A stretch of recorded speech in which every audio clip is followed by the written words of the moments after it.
आज की इस शनिवासरीय प्रातःकालीन सभा में आप सबका हार्दिक स्वागत है। आज हम कक्षा 9 के विद्यार्थी आज के इस प्रभात को आपके समक्ष नाट्यमय करना चाहते हैं। तो आज की इस नाट्य प्रभा में हम आपके समक्ष नाटक प्रस्तुत करेंगे और साथ ही साथ नाटक इस विषय पर चर्चा भी करेंगे। ये हमारे ICSE हिंदी परियोजना कार्य का एक हिस्सा है। नाटक क्या है? आचार्य भरत मुनि ने अपने ग्रंथ नाट्य शास्त्र में उल्लेख किया है। हितोपदेश जननम नाट्यमेतद् भविष्यति विनोदकरणम लोके नाट्यमेतद् भविष्यति। अर्थात नाटक के माध्यम से ऐसा संदेश देना जिससे लोगों का हित हो और जिससे लोगों का मनोरंजन हो। वैदिक युग से ही हमें समस्त नाट्य सामग्री उपलब्ध होती रही है। भरत नाट्य शास्त्र के अनुसार ऋग्वेद से पाठ्य, सामवेद से गान, यजुर्वेद से अभिनय और अथर्ववेद से रस लेकर ब्रह्मदेव ने 5वें वेद नाट्य वेद की रचना की। इस प्रकार हम देख सकते हैं कि नाटकों का प्रचलन व महत्व कितना प्राचीन है और वर्तमान युग में भी यह कितना लोकप्रिय व महत्वपूर्ण है और साथ ही साथ कहीं न कहीं से किसी न किसी रूप में हमारे जीवन का हिस्सा बन चुका है। मनोरंजन के साधनों में नाटक सबसे सशक्त साधन है। सिनेमा भी इसी का एक परिवर्तित व परिष्कृत रूप है। अंतर सिर्फ इतना होता है कि नाटक में चरित्र साक्षात मंच पर अभिनय करते हैं और सिनेमा में आप पर्दे पर उसी परिवर्तित व परिष्कृत रूप को देखते हैं। नाटक में किन किन बातों का होना आवश्यक होता है, आइए इस बात पर थोड़ी चर्चा करते हैं। किसी भी नाटक को करने के लिए किसी एक अच्छे लेखक द्वारा रचित एक संवादपूर्ण कथानक का होना जरूरी है।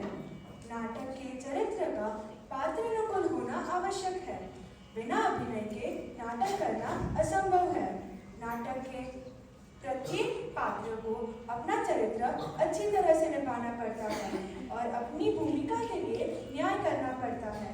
नाटक में निर्देशक की भूमिका सबसे अहम होती है। एक अच्छा निर्देशक ही नाटक को अच्छा रूप दे सकता है। नाटक में प्रकाश, ध्वनि और मंच सज्जा का अत्यंत महत्वपूर्ण स्थान है। रूप सज्जा, वस्त्र सज्जा भी नाटक में चार चांद लगाते हैं। नाटक में प्रॉप्स की भी अनिवार्यता होती है। नाटक में दलगत भावना का यानी टीम वर्क का होना जरूरी है। यदि नाटक में काम करने वाले एक दूसरे के साथ तालमेल स्थापित नहीं कर पाएंगे तो नाटक पूर्ण सफलता प्राप्त नहीं कर पाएगा।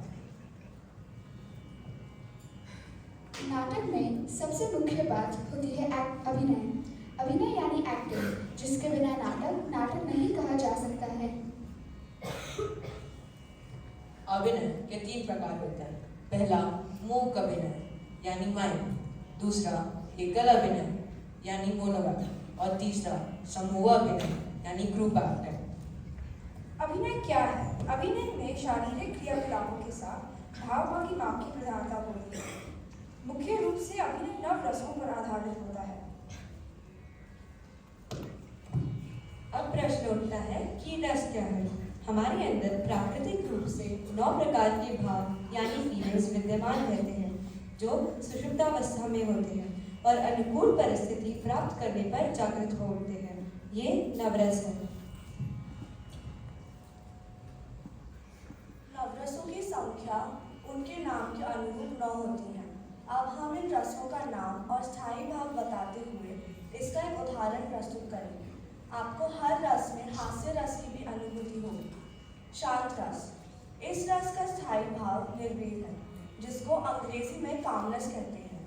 अब प्रस्तुत है शांत रस का एक छोटा सा उदाहरण। शांत रस।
श्रृंखला में दूसरा है अद्भुत रस। इस रस का स्थायी भाव आश्चर्य है, जिसको अंग्रेजी में एस्टोनिशमेंट कहते हैं। अब प्रस्तुत है अद्भुत रस का उदाहरण। अद्भुत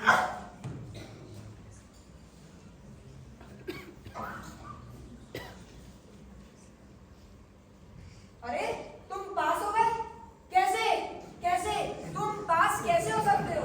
तुम तो दिन भर खेलते रहते थे, तुम पढ़ते भी नहीं थे, उसके बाद भी तुम पास हो गए, और पास हुए भी वो भी 90% से। कैसे? आश्चर्य, पप्पू पास हो गया। अरे पप्पू भैया, एक और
जाने मुझे कहाँ छोड़ के चले गए। चारों ओर अंधेरा हो रहा है, घना जंगल है। मुझे तो रास्ता भी याद नहीं है। मेरा क्या होगा? और सुना है कि यहाँ के जंगली जानवर इंसानों को भी खा जाते हैं। मुझे बहुत डर लग रहा है।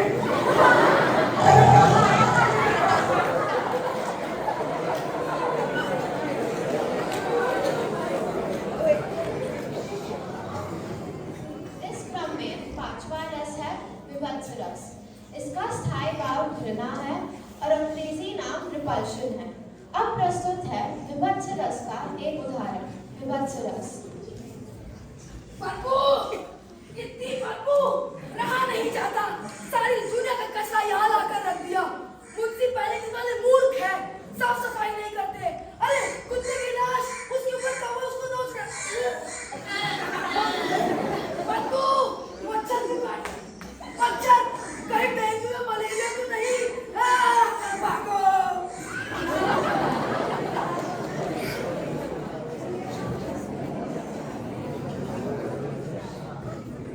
इस क्रम में छठा रस है रौद्र रस। इस रस का स्थायी भाव क्रोध है, जिसको अंग्रेजी में एंगर कहते हैं। अब प्रस्तुत है रौद्र रस का एक छोटा सा उदाहरण, रौद्र रस।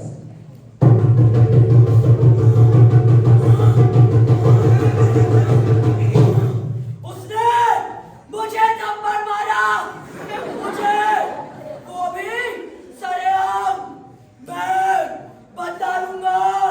वो बचेगा नहीं, वो नहीं बचेगा।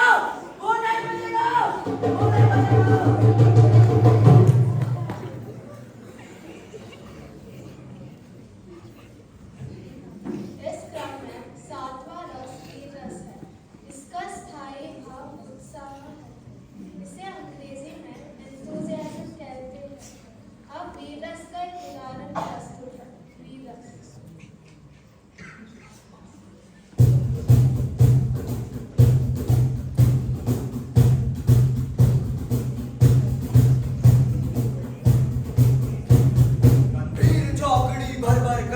तक बन गया निराला था। राणा प्रताप के घोड़े से पड़ गया, हवा का भाला था। यही रहा बिया नहीं, वही रहा था वहाँ नहीं। थी जगह न कोई जहाँ नहीं, किस मस्तक पर कहा नहीं। जो तनिक हवा से बाघिरी लेकर सवार उड़ जाता था। राणा की पुतली फिरी नहीं, फिर नीचे तक उड़ जाता था। भाला गिर गया, गिरा निशंग टापो से कट गया। बैरी समाज रह गया, दम घोड़े का ऐसा देख रख।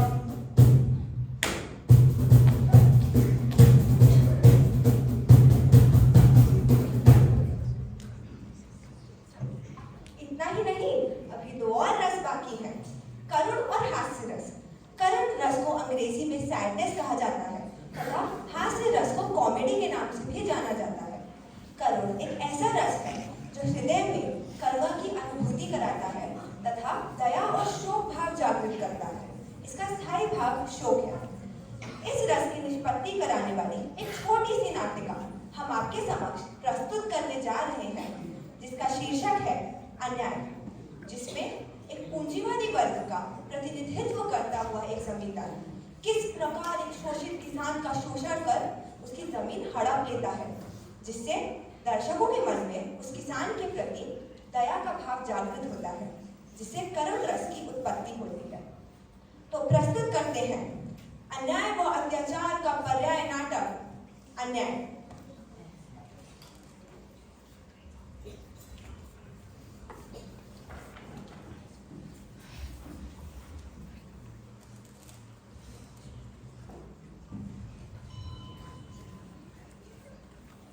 अरे चलो बेटा, खेत जोत देते हैं बेटा। जी बाबा। रुको बाबा, रुको। क्या खेत जोते बाबा, क्या खेत जोते? बारिश तो होती नहीं है, एक साल से बारिश नहीं हुई है, पूरा सूखा पड़ गया है बाबा, सूखा पड़ गया है। अरे सूखा तो पड़ गया है बेटा, सूखा तो पड़ गया है, मगर अब हम कर भी क्या सकते हैं बेटा। बाबा, अगर बारिश नहीं होगी तो खेती कैसे होगी? अगर खेती नहीं होगी तो अनाज कैसे उगेगा, और अगर अनाज ही नहीं उगेगा तो अब क्या खाएंगे बाबा? हाँ बाबा, बाबा छोटू सही बोल रहा है बाबा। अब घर में कुछ 8 दिन का अनाज बचा है बाबा, 8 दिन का। फिर हम क्या करेंगे बाबा? बाबा हमें लोगों से अनाज मांगना पड़ेगा। अरे बेटा, यह तो भगवान की लीला है बेटा, भगवान की। इसमें हम क्या कर सकते हैं? नहीं बापू, ये भगवान की लीला नहीं है बापू, नहीं है। ये इंसानों की लीला है बापू, इंसानों की लीला।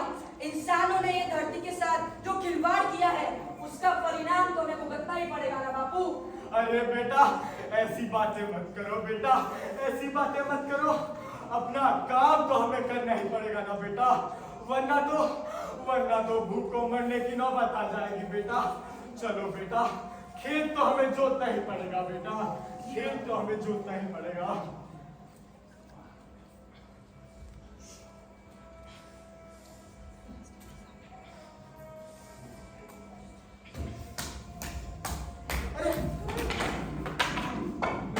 क्या करो यहाँ? क्या कर रहे हो यहाँ? हाँ, क्या कर रहे हो? आप अपना खेत जोत रहे हैं? हाँ, हमारा खेत है। हाँ, अपना खेत जोत रहे हैं। ए नीकू, चुप। अरे लेकिन कौन है आप लोग, और यहाँ क्यों चले ये हैं? पहचाना नहीं क्या? समझा नहीं कौन? पूरी दुनिया इन्हें पहचानती है कि रंगा से हाँ, रंगा से बड़े जमींदार, मुखिया, सरपंच और होने वाले MLA। ओए, ये है सेठ रंगा, मत लेना पंगा। अरे यह सब तो ठीक है, लेकिन अब यहाँ क्यों आए हैं? यहाँ किस काम से आए हैं? हमारे सेठ जी को जो चीज पसंद आ जाती है वो उनकी हो जाती है। क्यों रे गंगू? हाँ मंगू, हाँ सेठ जी को जमीन पसंद आ गई है, अभी उनकी हो गई है, उनकी। अरे पर ये तो हमारी जमीन है, हम अना पर खेती करते हैं। अरे आप क्या कहना चाह रहे हैं? यह तो हमारे दादा परदादाओं की जमीन है। अब कहाँ जाएंगे? अब कहाँ जाएंगे? ए नीकू, चुप। जब बड़े बात कर रहे हो ना, कभी बीच में टांग नहीं अड़ाते। मालिक को इधर फैक्ट्री बिठानी है, इससे जगह खाली करो। अरे यह तो हमारा खेत है, इसी से तो हमारा पेट पलता है। हमें कुछ फर्क नहीं पड़ता। चल फाइला। चल बुढ़े, साइकिल तेरे नया झक्कास पहना है, झक्कास। अरे दस्तखत क्या करेगा ये अनपढ़ बुड्ढा? साइन क्या करेगा? अंगूठा लगाएगा, अंगूठा छाप। चल अंगूठा लगा। अरे नहीं मैं नहीं लगाऊंगा। प्यार से बोलेगा अंगूठा लगा, प्यार से। चल बुढ़े अंगूठा लगाना। अरे नहीं लगा सकता। चल वैसे एक और बार ट्राई मारते हैं, चल बुढ़े अंगूठा लगाना। चल मैं एक और बार ट्राई मारता हूँ, चल बुढ़े अंगूठा लगाना। उड़ा दे इसे। चल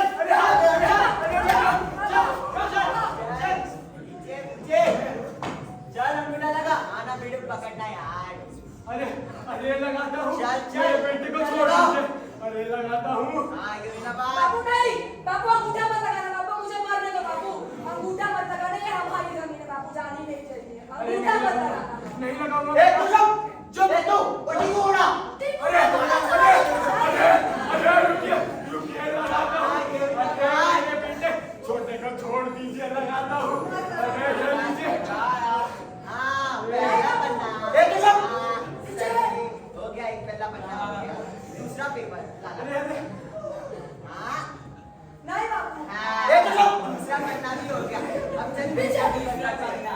चल लगाना मुझे। हाँ रुक यार। हाँ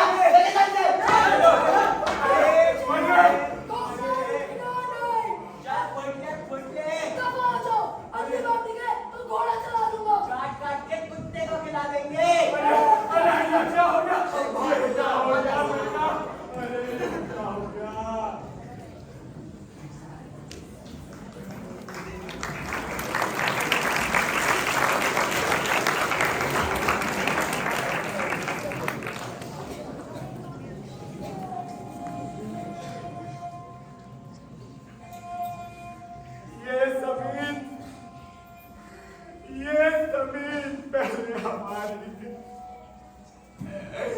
हम सब साथ मिलकर इस पर खेती करते थे, अनाज उगाते थे। इस जमीन से ही तो हमारे परिवार का पेट पलता था। मगर अब यह जमीन हमारी नहीं रही। इस जमींदार ने बेईमानी से यह जमीन अपने नाम कर ली।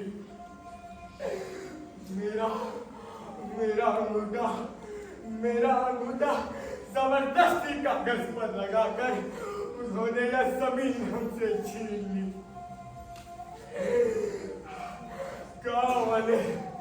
गांव वाले भी हमारी मदद नहीं करते।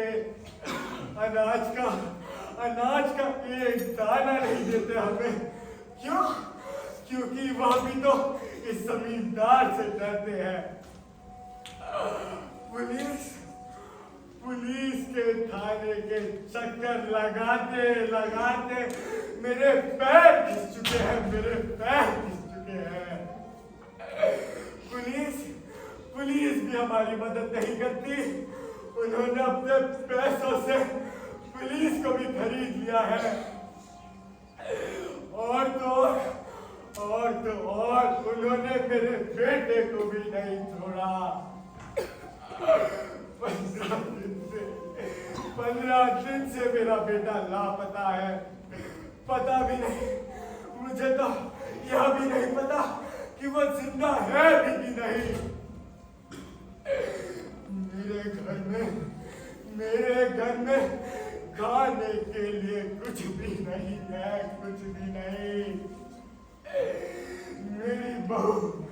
मेरी बहू ने 4 दिनों से कुछ नहीं खाया है। मेरा पोता 4 दिनों से भूखा है। मैं भी भूखा हूँ। यह तो सरासर अन्याय है। हे भगवान कैसे दिल दिखा रहा है। भगवान तू कैसे दिल दिखा रहा है। बाबा कुछ खाने को दो ना बाबा। बहुत भूख लगी है बाबा। अरे बेटा घर में खाने के लिए कुछ भी नहीं बेटा, कुछ भी नहीं। बाबा कुछ तो करो बाबा कहीं से तो खाना लाओ बाबा। अरे बेटा अन्न का एक दाना नहीं है बेटा, एक दाना नहीं। कोई हमारी मदद नहीं कर रहा है बेटा, कोई नहीं। बाबा मैंने 4 दिन से कुछ नहीं खाया है बाबा, कुछ नहीं बाबा। अरे बेटा दुखी मत हो, पानी पी ले बेटा, पानी पी ले। नहीं पीना बाबा पानी। 4 दिन से तो पानी ही पीकर पेट भर रहा हूँ। कब तक ऐसा चलता रहेगा बाबा? अरे बेटा तू दुखी मत हो बेटा, एक काम कर, अपनी माँ से जाकर कह दे कि अगर जरा सा भी आटा है घर पे तो तेरे लिए एक रोटी जरूर बना दे बेटा। जा बेटा कह दे। जी बाबा। माँ आप किधर हो माँ? अरे क्या है, क्यों चिल्ला रहा है? माँ कुछ खाने को दो ना माँ, बहुत भूख लगी है माँ। बेटा घर में कुछ नहीं है, खाना कहाँ से तू? माँ कहीं से तो लाओ माँ, मैंने 4 दिनों से कुछ नहीं खाया है माँ, कुछ तो करो ना माँ। बेटा हम सब भूखे हैं, तुम्हारे बाबा भूखे हैं, मैं भूखी हूँ और मैं जानती हूँ कि तुम भी भूखे हो, पर घर में अन्न का एक दाना नहीं है बेटा, खाना कहाँ से तुम? माँ मुझे सब नहीं पता माँ, कहीं से तो खाना लाओ ना माँ। बेटा अंदर जाकर पानी पी ले। कहीं भी ना माँ पानी मुझे माँ, खाने को दो माँ, बस एक रोटी दे दो माँ, मेरा पेट भर जाएगा माँ। बेटा परेशान मत कर, नहीं है खाना। माँ नहीं माँ, आप मुझे अभी के अभी रोटी दो माँ, मैं बहुत भूख लगी है माँ। रोटी खाएगा? हाँ तो ये ले। हाँ नहीं माँ, नहीं खाना खाना, नहीं खाना। नहीं नहीं नहीं।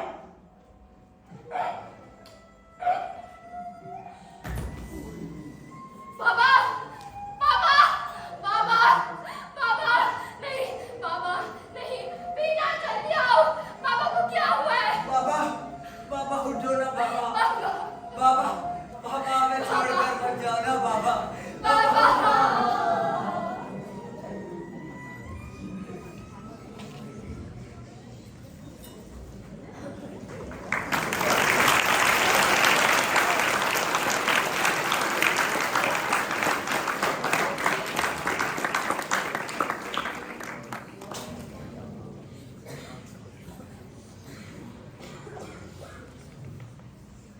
इस नाटिका में प्रस्तुत अन्याय को देखकर मन बहुत उद्विग्न और विचलित हो उठा होगा।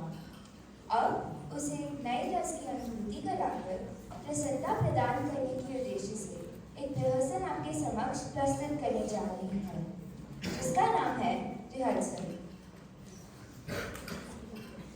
यह प्रहसन हास्य रस पर आधारित है, वही हास्य रस जो सबको प्रिय है, आखिर ऐसी किसे प्रिय नहीं है। तो आइए अब आपको दिखाते हैं हंसी से ओत-प्रोत करने वाला नाटक रिहर्सल, जिसके लेखक हैं ओम प्रकाश आदित्य।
पेट में ना जाकर ना ना ना सीधा हृदय इसका कोई परहेज भी तो होगा वैद्य जी।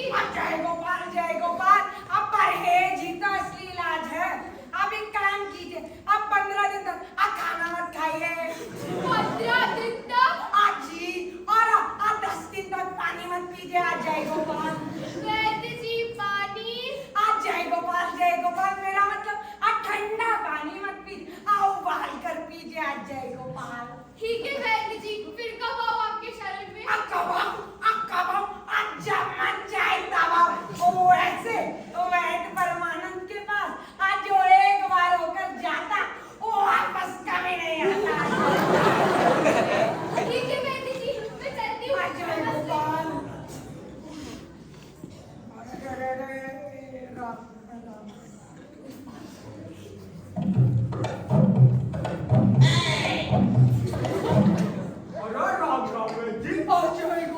जय गोपाल, और तुम तो बड़े बीमार दिखाई देते हो मेरे भाई। अरे ससुरी का नाम से हम बीमार नहीं हूँ। दरअसल हमारी गैया बड़ी बीमार है। 10 दिन से रात सारा खाते नहीं दूध देता। अरे तुम बीमार हो या तुम्हारी गाय, अब मेरे लिए तो नहीं किया। जय गोपाल, आइए बैठिए।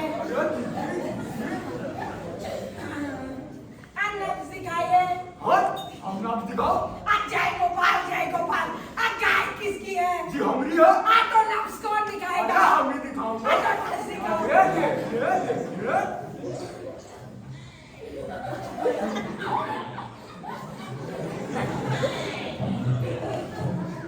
जय गोपाल, तुम का नाम से कहोगे? गाय की हालत अब बहुत चिंताजनक है मेरे भाई। उसे शीघ्र चारा खिला दिया जाए, वरना मरे बिना नहीं मानेगी। अरे ससुरी का नाम से वो चारा ही तो नहीं खाता, यही तो उसकी बीमारी है। जय गोपाल, तो एक काम करो, उसको उसी का दूध निकाल कर पिला दो। अरे दूध भी तो नहीं देता जी। जय गोपाल, अगर तुम पिलाओगे तो जरूर देगी ना गवाह जी। इसे गर्म पानी में मिलाकर खा लेना जी। हम कहो कि गैया को खिलाओ। तुम भी खा लेना, गाय भी खा लेगी, दोनों को लाभ पहुंचेगा। अरे जी धन्यवाद। जय गोपाल। अरे ये तो बड़ी दुविधा है भैया। देखा हमका और गैया का इलाज कर दिया। क्या हुआ? मेरा बेटा बेहोश हो गया है। आपका लड़का कितना बड़े उम्र में? जी काफी बड़ा है। आपसे तो छोटा ही होगा ना। अरे जी क्या बात करे, अब मेरा ही तो बेटा है। जय गोपाल, और कई बेटे अपने बाप से भी बड़े हो जाते हैं। काम क्या करते हो? जी काम तो कुछ नहीं करता, अध्यापक हूँ। जय गोपाल, और मैं भी कभी अध्यापक था। मेरे पढ़ाए हुए बच्चे जानवरों से भी ज्यादा समझदार होते थे।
कमजोरी है, बीमारी नहीं।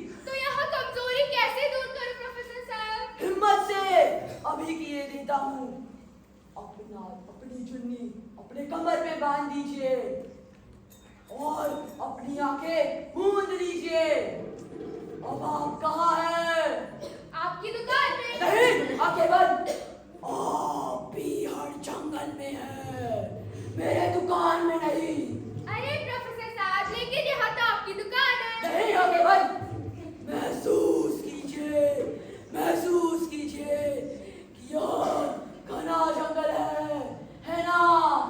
जी जी, है। भयानक जंगल है, पेड़ों का अंधेरा, हाथी की चिंगार, शेरों की दहाड़, फिर सन्नाटा। जी जी प्रोफेसर साहब। शेर आपको देखकर दहाड़ता हुआ आपकी तरफ छलांग लगाकर आ रहा है। जी जी। उसकी आंखें चल रही है, नाखून कत्तार की तरफ, दांत बिजली की तरफ। जी जी। घबराइए मत, मैं आपको जिताऊंगा। आप लड़िए, लड़िए, लड़िए, लड़िए, लड़ रही है ना? जी जी, लड़ रही हूँ। अब उसे घूसा मारिए, अपना हाथ उसके मुंह में डालकर उसके दांत तोड़ दीजिए। जी जी, तोड़ दिया। और मारा भी नहीं। मार दिया। ऐसे ही आप तूफान है समुद्र में कूदिए, दुर्गम पहाड़ों पर चढ़िए, जी चंबल की घाटियों में डाकुओं का सामना कीजिए। जी जी, हाँ। आपका दिल लोहे जितना मजबूत हो जाएगा। अरे प्रोफेसर साहब, मुझे लगता है खड़े खड़े मेरा दिल ही धड़कना बंद हो जाएगा। मैं चलती हूँ। जाते जाते आंखें मूंद कर जाना और महसूस करना कि आप रानी लक्ष्मीबाई जैसे युद्ध के मैदान में तलवार चलाती चलाती आगे बढ़ रहे हैं। जाइए, लड़िए। जी ठीक है, ठीक है।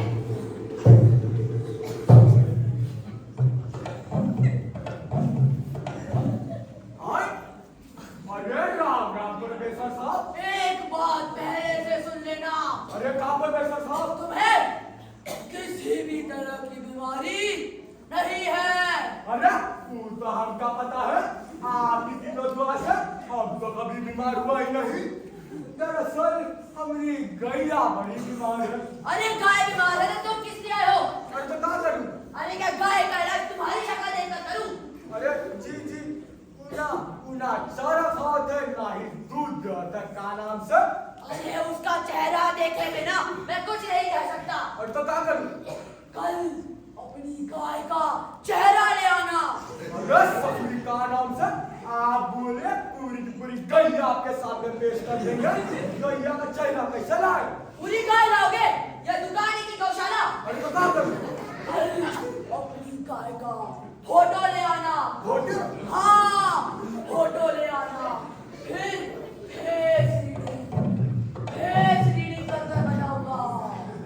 अरे कहाँ बताएंगे? उसकी बीमारी और क्या? अरे आप चिंता मत कीजिए, कल हम फोटो ले आऊंगा। हम कल फोटो ले आऊंगा। प्रोफेसर साहब, क्या हुआ? चलिए जल्दी चलिए। कहाँ? मेरे घर। क्यों? मेरा भाई बेहोश हो गया है। ठीक है, आइए बैठिए। आपका भाई किस तरह बेहोश है? 1 घंटे से ना बोलता है ना हिलता उठता है। यह कोई आम बीमारी नहीं है। कुछ लोगों ने सन्निपात बताया है। अरे सन्निपात उसे ही है जो ऐसा कहते हैं। एक डॉक्टर ने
इकलौता पुत्र था, पर इस तरह और कभी बेहोश नहीं था।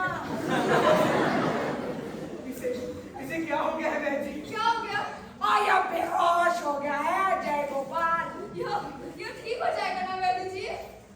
ठीक तो हो जाएगा, अब पर होश में नहीं आएगा जय गोपाल। वैद्य जी, ये आप कैसी बातें कह रहे हैं? बहन जी आप ऐसा मत कहिए, हम आपकी शरण में है बहन जी। शरण में है? मैं प्रोफेसर साहब को ले आई। वैद्य जी भी बैठे हैं प्रोफेसर साहब। पिताजी मेरे पहले उन्हें बुला लाए। कौन? वैद्य परमानंद, यमराज का सगा भाई और तुम्हारा चच्चा प्रोफेसर पांडुरंग। तुम तो अवाद पीत कप की तरह हर जगह एक साथ चले आते हो, इसलिए ताकि तुम अपने रोगियों की नब्ज पकड़कर उनकी जान न ले लो। इसकी 1.5 घंटे से यही हालत है प्रोफेसर जी। यही हालत है? मुझे इसका चेहरा देखना पड़ेगा। क्यों? चेहरा देखकर तस्वीर बनाओगे क्या? अरे तुम चुप रहो, मुझे सोचने दो। चुप तो वो रहेगा जो बेहोश है, और मैं चुप नहीं रहूंगा। मैं इसको इलाज करने आया हूँ जय गोपाल। आप जल्दी कीजिए बहन जी, जल्दी कीजिए। वैद्य जी, इसे ऐसी चढ़ी सिखाई दी हो, या आप ही खड़ा होकर बातें करने लगे? घर में देशी घी है क्या? जी गाय का है। गाय का हो या बैल का, घी होना चाहिए। अरे घी का क्या कीजिएगा? घी का क्या कीजिएगा पूछते हैं। घी को हम प्रोफेसर पांडुरंग की खोपड़ी पर अच्छे से लगाएंगे, जिससे उनका दिमाग ठीक काम करने लगे जय गोपाल। देखिए, आपके लड़के को कोई बीमारी नहीं है। आप इस वैद्य परमानंद की बातों में मत आइए। आप इनकी बातों पर मत आइए। आज इससे आप उठपटांग बातें करके ऐसे डबल बेहोश कर दे। बेहोश है। डॉक्टर जी, ये बेहोश नहीं है तो फिर बोलता क्यों नहीं? इसे आप एकांत में लेटा दीजिए। जी। और अब आप सब ऐसे कहिए कि ये बेहोश नहीं है। आप इसे भी कह दीजिए कि जब तक होश में नहीं है तब तक इस प्रोफेसर पांडुरंग की बातें तो नहीं सुने। वैद्य जी, डॉक्टर जी, मेरे बच्चे का ख्याल कीजिए। इसे कुछ दवा दारू दीजिए। यहाँ लीजिए अमर भास्कर चूर्ण, इसे गर्म पानी में मिलाकर खिला दीजिएगा होश में आने के बाद। वैद्य जी पहले आप इसे होश में लाने की दवा तो दीजिए। इसे ऐसी कहानियां सुनाइए जिनमें बेहोश व्यक्तियों का होश में आने का वर्णन हो। यह बेहोश है तो कहानियों की सूझ है। यह बेहोश नहीं है तो क्या है? इसे ब्रह्मोश का असल में यह होश में है। डॉक्टर जी, ये आप कैसी बातें कह रहे हैं? इन बातों से तो आप हमें भी बेहोश कर देंगे। हमें बेहोश कर देंगे। इसे स्नायु रोग कहते हैं। आप सब इसे कहिए कि यह होश में है। तुम्हारा सर होश में, आप बेहोश है जय गोपाल। मैं कहता हूँ ये होश में है। इसकी तुम बताइए यह बेहोश है। उसका चेहरा बता रहा है कि यह होश में है। आप लड़िए मत जी, लड़िए मत। मेरे बच्चे का ख्याल कीजिए। यह बेहोश है, इसका बचना मुश्किल है जय गोपाल। अरे चिंता मत कीजिए, यह लड़का होश में है, इसका मरना मुश्किल है। मैं इसे अमर भास्कर चूर्ण दूंगा। यह बेहोश है। बेहोश तुम हो या नहीं? होश में तुम हो या नहीं? इसे स्नायु रोग है, इसे सन्निपात है। हाय राम, ये तो रोग पे रोग ही बनाए जा रहे हैं। चुप रहिए। बात है वैद्य परमानंद को और स्नायु रोग है प्रोफेसर पांडुरंग को। मैं पूरी तरह होश में हूँ। ना तो मुझे भ्रम है और ना कुछ महसूस करने की जरूरत। रमेश, मेरे लाल, तुझे क्या हो गया था मेरे लाल के?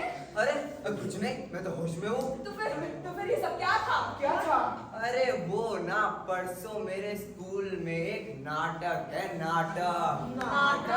हाँ, नाटक। और उसमें मुझे 2 घंटे बेहोशी का अभिनय करना है, यानी एक्टिंग करनी है। मैं तो उसी की रिहर्सल कर रहा था।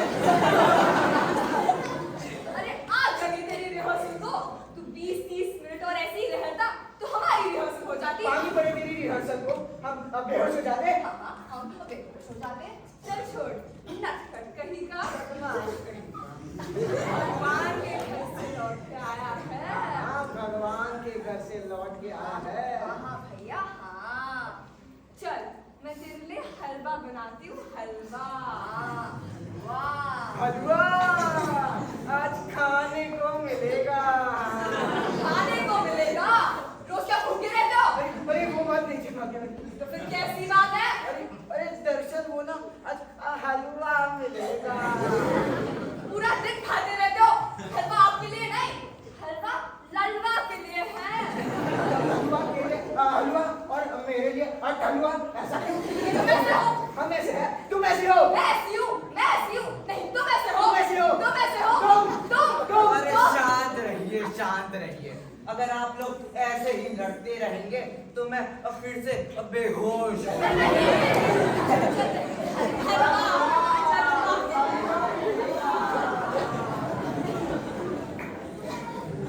मैंने तो कहा ही था ये लड़का होश में है। मैंने भी बचपन में एक बार बेहोशी की रिहर्सल की थी, पर इस तरह कभी होश में ही नहीं आया। महसूस कीजिए रंग जी, कि आप गिर नहीं रहे हैं। महसूस कीजिए।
नाटक एक ऐसा कार्य होता है जिसे सफल बनाने हेतु कई लोगों की आवश्यकता पड़ती है। किसी एक इंसान के भरोसा नाटक करना असंभव है। इस नाटक में हमें कई लोगों का सहयोग प्राप्त हुआ। इनके सहयोग के बिना नाटक को पूर्णता नहीं प्राप्त हो पाती। सबसे पहले हम विद्यालय प्रशासन को धन्यवाद देना चाहेंगे, जिन्होंने हमें यह नाटक प्रस्तुत करने का अवसर दिया और पर्याप्त समय उपलब्ध कराया। हम अपने प्रतिभागियों को भी धन्यवाद देना चाहेंगे, जिन्होंने अपनी अपनी भूमिकाओं के साथ न्याय किया। हाँ दादा और उनकी AB team, Salim sir, Akshay sir, Nikhil sir, Uddhav, Purna अक्का और सारे हाउस पेरेंट्स और सारे 9वीं कक्षा के टीचर्स को हम धन्यवाद देते हैं। हम डॉक्टर आलोक सर को तहे दिल से धन्यवाद देते हैं, जिन्होंने हमें बहुत मदद की। हमें उनका भी मार्गदर्शन प्राप्त हुआ। हम लेखा अक्का को भी धन्यवाद देना चाहेंगे, जिन्होंने हमें निर्देशन का अभ्यास कराने में मदद की है। इस संपूर्ण नाटक की परिकल्पना व निर्देशन के लिए हम अपने प्रिय शिक्षक श्री लक्ष्मण तेलंग सर का आभार व्यक्त करना चाहते हैं, जिनके सफल मार्गदर्शन में इस नाटक को मंचित करना संभव हो सका। हमने यह नाटक सिर्फ 10 दिन में तैयार किया है। हम